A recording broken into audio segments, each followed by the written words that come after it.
Greetings, owners of fine luxury cardboard rectangles. We are here for another installment of Mega Magic News. We got some serious news. I got my serious news hat on.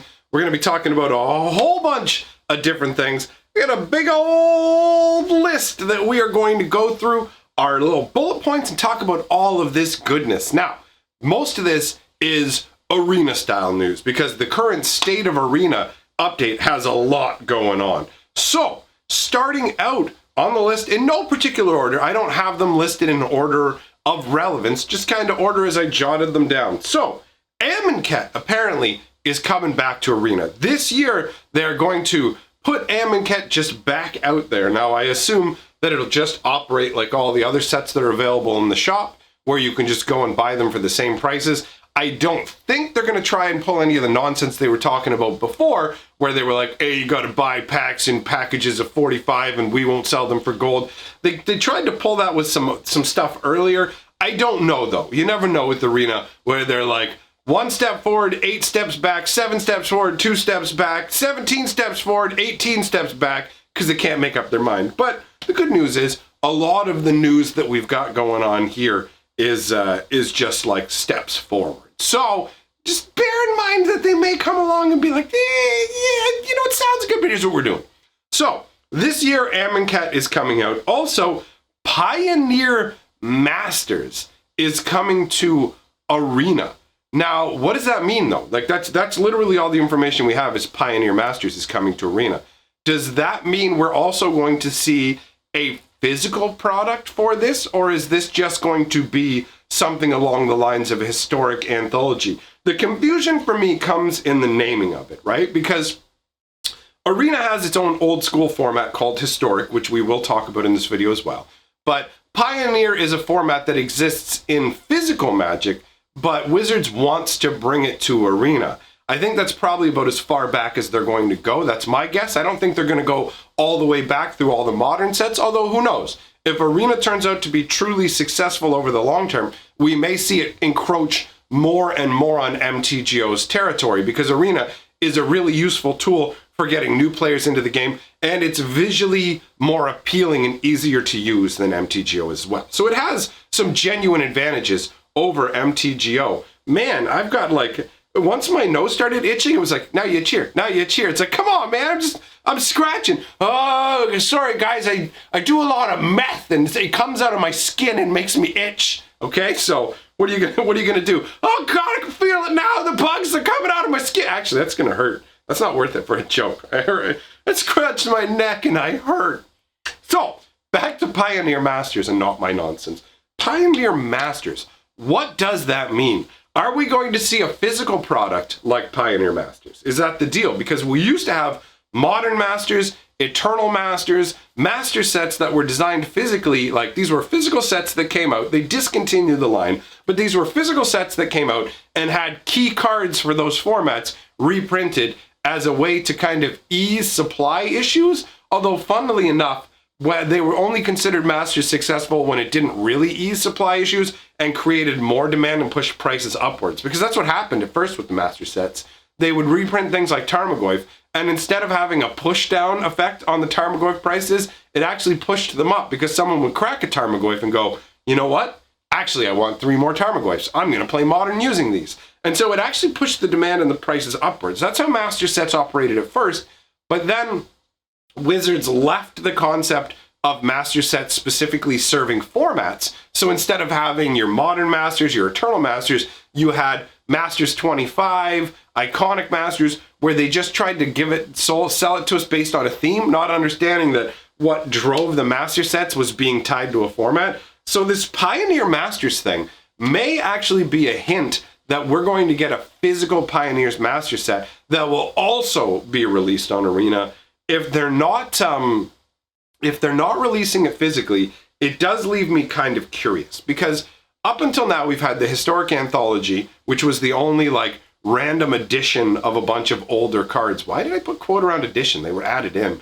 Anyways, these are older cards that were added in. There's 25 of them in the first. It's either 20 or 25 different cards that were added in the first Historic Anthology. and they're just randomly picked with some like, here's some random stuff and some like, here's something that'll help life gain archetype, this will help this, like just 25 cards they thought that would help people play historic. So are we looking at Pioneers Masters like it's not called an anthology?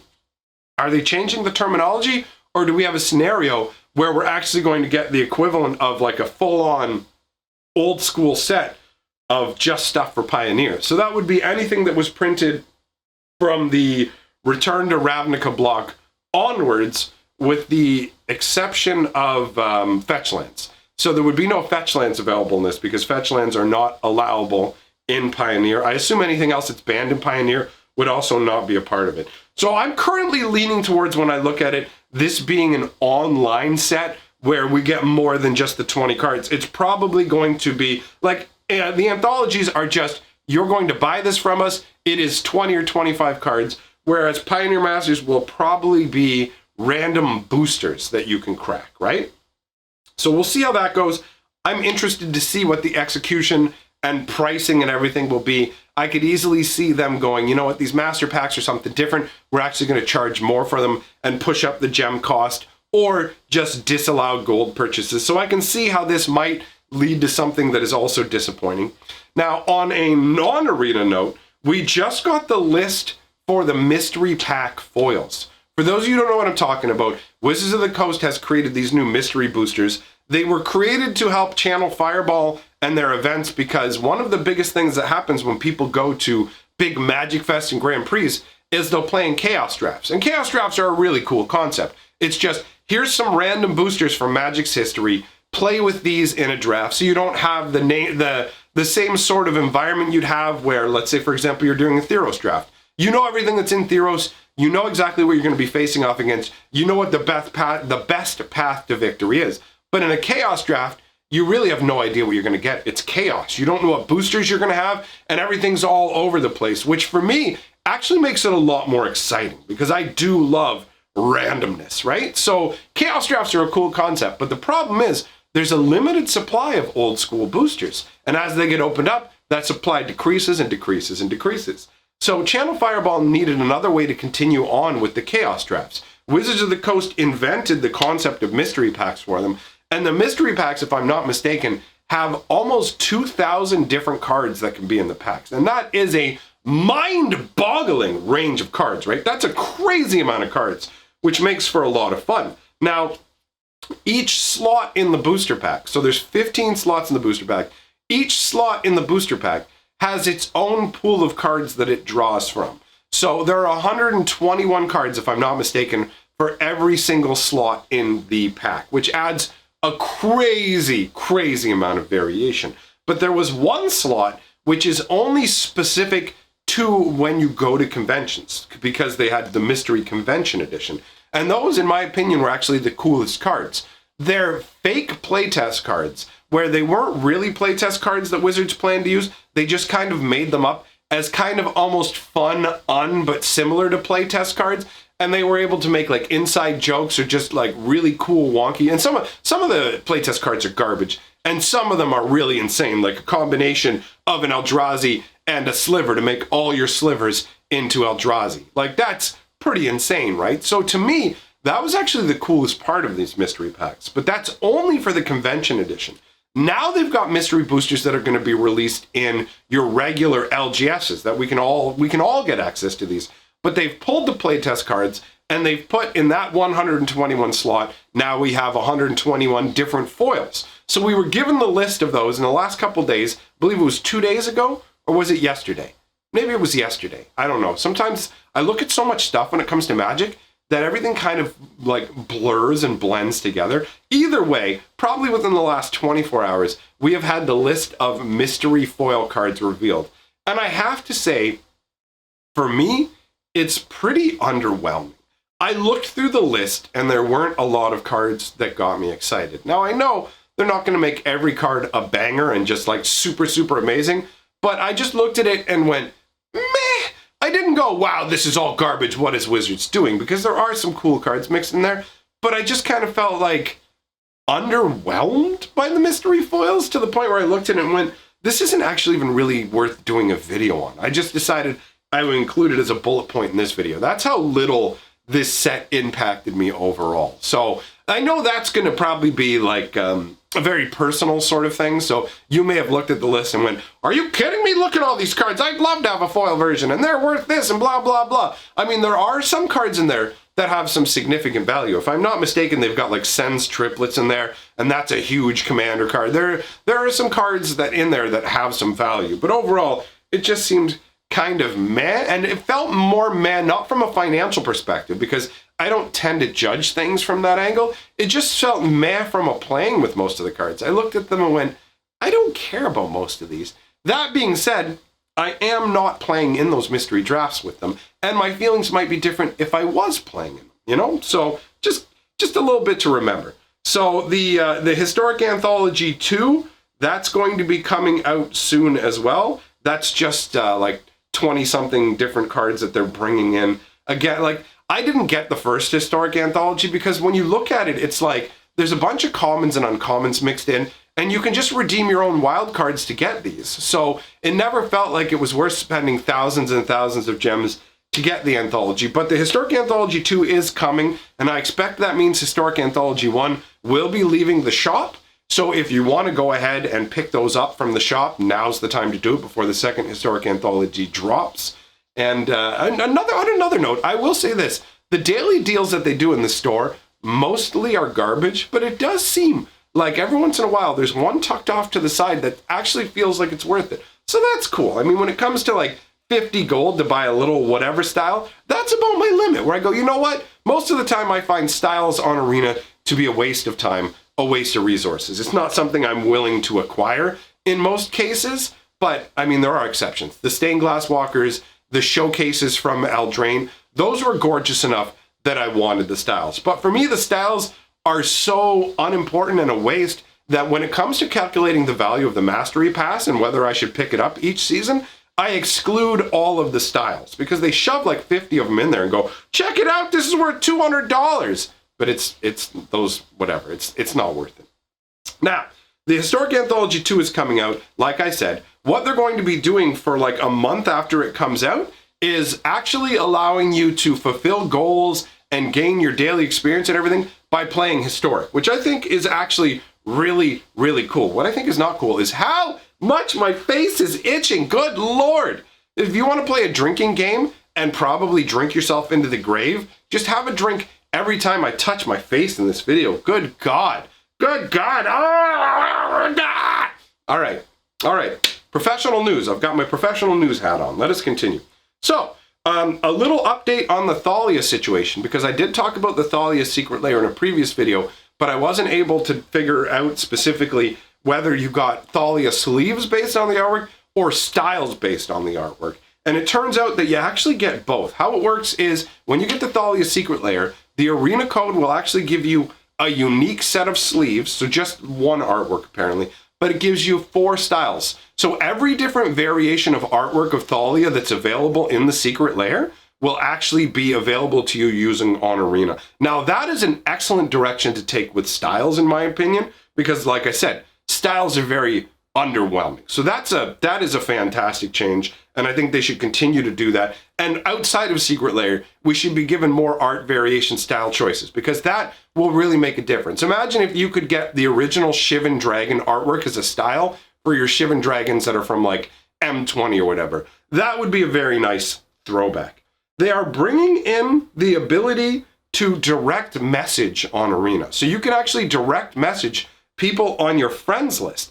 I think this is a good way of doing it, because honestly, I dealt with MTGO. There were a lot of toxic people who would send insults and just be like, blah, blah, blah, blah, blah, on there, because they can chat at you, right? You don't have to have any permission to be able to speak with someone. In this case, you're going to be able to directly message your friends, but you don't have to worry about getting hassled by anybody else and them just spamming you and it popping up on your screen. And more importantly for me is people will like, the only way if you want to play against your friend is to just click the challenge button and hope they see the little glowing icon and accept the challenge. There's no way to talk ahead of time about what decks you're going to play or say, yo, are you even at the computer right now playing Arena? Or is Arena just running? Because I'm bad for that. I leave Arena running all the time without realizing it and go off and do other things. I wouldn't be surprised if it's running on my computer right now, while I'm doing this video, right? So having the ability to communicate about that is actually really, really useful. And I like that they've done it in a way that protects you from having people hassle you. It's one nice little tweak. And there's a couple other cool little tweaks that they're bringing to, actually, there's one cool tweak. The one afterwards, now that I look on the list, is one where I'm just like, I don't know about this one. So we've got default sleeves. And what that means is instead of automatically having your decks de-sleeved, you can pick one particular sleeve to be your default sleeve. So whenever you create a new deck, it will automatically apply your sleeves to that deck. And I like that. It saves you a little bit of hassle. Whatever your current sleeve you're in love with right now, you can just pick it, and every deck you create, I assume that it applies to draft decks and things as well, will all have the sleeves applied to it. So that's pretty cool. Now, the next improvement they're making seems like it might actually lead to some hassles, and that's the evolution of emotes. So currently, we only have 5 emotes on Arena, and honestly, I hate the emotes. I have emotes turned off. I actually played against a guy on Arena whose account name is "My emotes are disabled" or something like that, which made me laugh pretty hard. If you don't know, if your opponent has a pet and it's asleep, that means the emotes are disabled. I disabled my emotes a long time ago because I got tired of the people who are like, I'm gaming the system and bluffing with emotes. It's like, no, you're not. This is stupid. And even more so, the people who would just spam the emotes.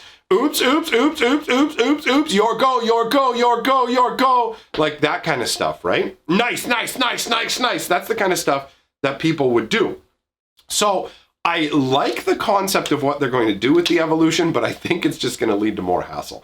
The concept is that somebody can say nice, and then based on the emote that your opponent has just used, they will give you a pop-up that gives you emotes that are actually responses. So if I do a cool play and my opponent goes nice, then for a moment it will pop up on my emotes giving me the option to say thanks, which is not an emote I normally have access to. So it's like a response-appropriate emote to say, oh, thanks for saying what I did was nice. Now, on the surface, I think that's a really cool and polite inclusion, because if someone says nice, all you could say back was nice or oops or good, like nothing that makes sense. You know what I mean? It's like if you know, in the real world, when someone asks you like, how are you doing? And you go, hello to you too. And you're like, oh, I feel like an idiot. I gave the wrong response. It's that like, that sort of thing. So they're trying to give you the ability to respond appropriately.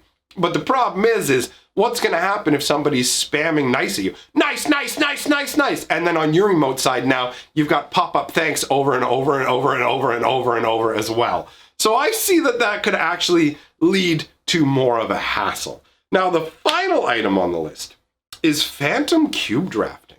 Now, this one I'm of two minds about, because I don't like not getting something for participating in terms of like events, you know? Like if I participate in a draft or sealed, then I get to keep the cards. But a phantom draft doesn't work that way. How phantom drafts work is they're going to allow us to draft with a bunch of older cards. They might even include the Black Lotus, the Moxes and things that we saw. I would not be surprised at all to see that stuff included. They did program it in for the Theros event that we had, right? It's all in there. And they're very exciting cards. So phantom drafting works like this. It's like a normal draft, but at the end, you don't get any of the cards you drafted added to your collection. So you're going to pay for a draft and not get anything, with maybe the exception of having your draft rank move upwards if you win. So, I mean, if you win the actual event at a certain level, I'm sure there are prizes like gems or like regular boosters or gold or something, but you don't get to keep the cards you draft. Now, on one hand, it's like, well, the idea of being able to draft old school power is really cool, but I don't see why we can't just have the cards. Like, I don't see any reason not to let us have the cards. This is another way to just, like, it's another way to extract resources from us without giving us something in return if you remove the experience from the equation. Because I understand that the experience of the draft is something as well. I don't wave that away. I personally definitely enjoy doing drafting, and I probably will check out phantom drafting, but I do have to admit the idea of a draft where I don't get to keep the cards, it doesn't sit well with me. It's a lot of this for me is going to hinge on the price that they expect me to pay to enter and the prize payout that I get as a result. if it was just like play in this Phantom Draft, but then the reward is you win 3 boosters of your choice, where you can pick 3 boosters from any existing set, that would be pretty cool. Or if they do it like let's say they've just put out Amonkhet, and they go, you know what, we're going to make the prizes for this Amonkhet boosters. That might be kind of funky. Personally, I like the idea of being able to select whatever boosters I want for this. But overall, it's a one step in like the I'm excited direction and one step in the I don't like it direction, which leaves me somewhere in the middle on that one.